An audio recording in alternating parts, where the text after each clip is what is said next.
In this video, I'm going to show you how to fix PlayStation verification code not sending.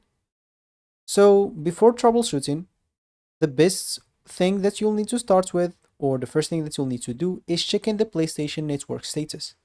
So visit the PlayStation network status page and check if there is an outage affecting a sign-in or account service, or any account services. If the PSN is down, you will need to wait until the service is restored. If there is no problem, you will find a screen like this. All services are up and running.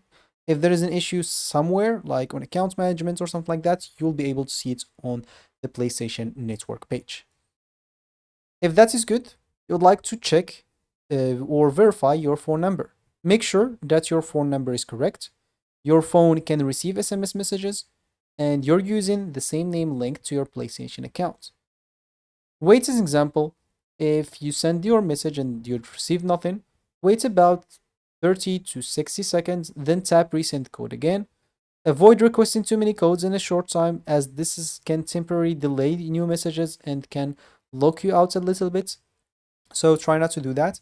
If that doesn't work, just consider an example it's a phone problem and try to restart your phone. Make sure your airplane mode is turned off. Check that you have a mobile signal, then try requesting the code again. And of course, if you previously saved any backup code, or if you have a passkey, select an example to sign in with a passkey, or select to use a backup code. Enter just one of your unused codes, and if you already set up a passkey as an example, you can sign in with that without needing even for an SMS code. So I recommend these methods when SMS verification isn't available, and it's even like much better than SMS verification. So you can set up a passkey as an example on your device if you want to, or later sign-ins if you fix that problem. So that should be it for me in this video. Thank you for watching and goodbye.